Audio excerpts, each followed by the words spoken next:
dari judul subjudul yang disampaikan tadi, yaitu tentang manfaat.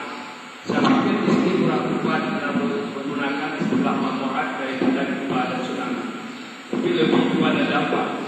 Dalam hal ini tentu ada dampak positif dan ada dampak negatif yang ditimbulkan oleh gempa dan tsunami yang terjadi di sekitar 2 tahun. Jadi saya pikir terjadinya perdana dengan MOU perdamaian Aceh, undang-undang PA dan lahirnya Partai Lokal Aceh dengan dampak positif yang ditimbulkan oleh gempa dan tsunami, bukan manfaatnya, karena manfaatnya tentu ditimbulkan oleh pekerjaan-pekerjaan yang dilakukan oleh manusia itu sendiri. Mungkin itu yang dapat saya sampaikan. Terima kasih atas penyampaiannya. Mudah-mudahan bisa kita memaklumi semuanya. Terima kasih. Assalamualaikum warahmatullahi wabarakatuh. Saya seperti apa yang dilanggar oleh daerah sehingga pada kita jadi harus ada spesifiknya. Kemudian berikutnya juga dijelaskan ada juga pemilih menurut beliau kalau dunia kalau dimulai pada tahun 2003 jadi bukan pada tahun 4 barangkali kita diskusikan saja. Kemudian berikutnya bagaimana melaksanakan syariat Islam dengan baik secara apa sehingga substansi dari syariat itu berjalan sesuai dengan yang diharapkan.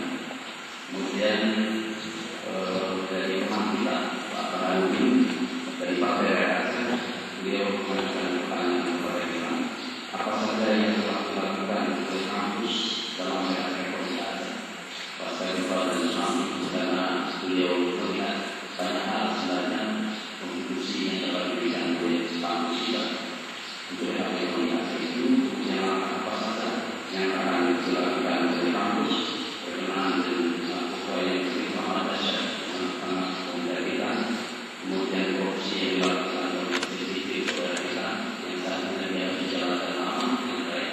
Kalau fakta ini itu ternyata terjadi dengan pastikan dan tentu barangkali apa yang dilakukan oleh negara yang masuk dan terjadi di dilanggar oleh saudara-saudara dan partai partai pastikan. Kemudian beliau tidak secara keluar istilah manfaat, tapi beliau fokus pada dampak positif dan negatif dari kepada suami sehingga banyak hal yang memberikan posisinya bagi ke depan. Berikutnya yang terakhir dari teman kita dari Anissa, beliau mengharapkan kepada sumber materi untuk diskusi kalau boleh nanti di pertanyaan sendiri mungkin akan dihukum oleh sejumlah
Kita tahu sendiri bahwa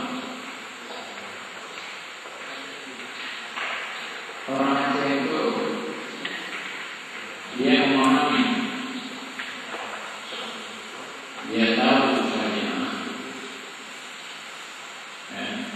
tapi untuk implementasinya ini hampir tidak ada di lapangan.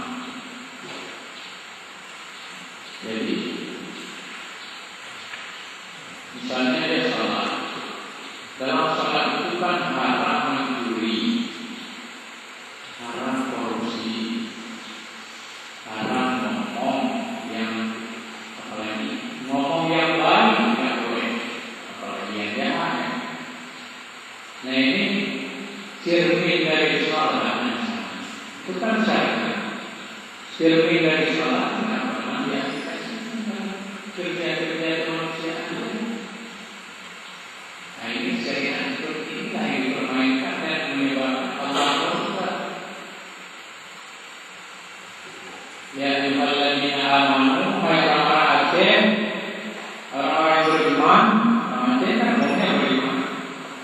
Ya ayyuhalladzina amanu, lima tahun lama mengapa kamu katakan apa yang tidak kamu kerjakan?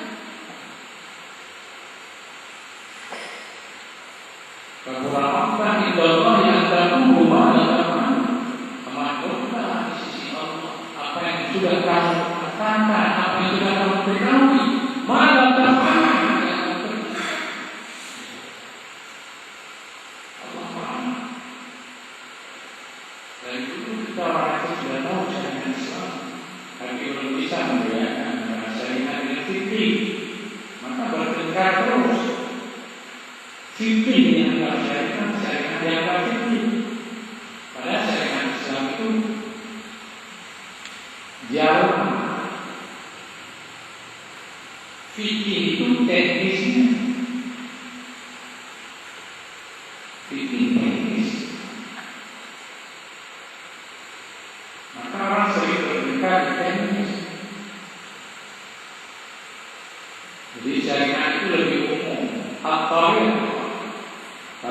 Syariat kita yang dipermainkan oleh orang Aceh.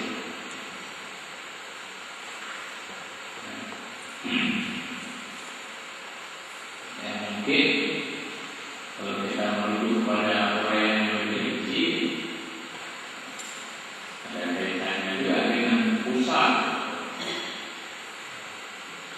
Sejak Surabaya 1959 kasus DIY sudah MOU dengan pemerintah sendiri, katanya diberikan 3 keistimewaan, ternyata tidak pernah ditulis-tulis dalam undang-undang. Mungkin ada seperti ini salah satu contoh pernyataan itu. Kemudian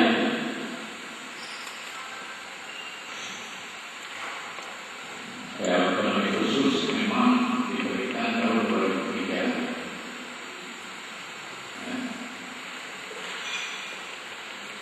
Tapi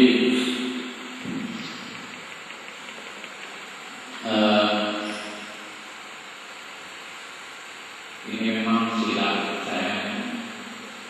Sebenarnya yang mau saya katakan, imbas dari otonomi khusus, kemudian imbas dari MOU itu kan lahirnya undang-undang baru UPH nomor 11 tahun 2006.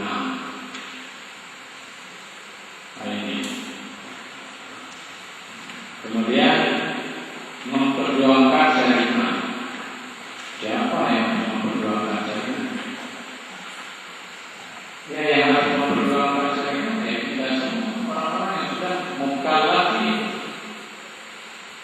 di atas umur 17 tahun, apalagi kita mahasiswa, tokoh-tokoh stakeholder itu sudah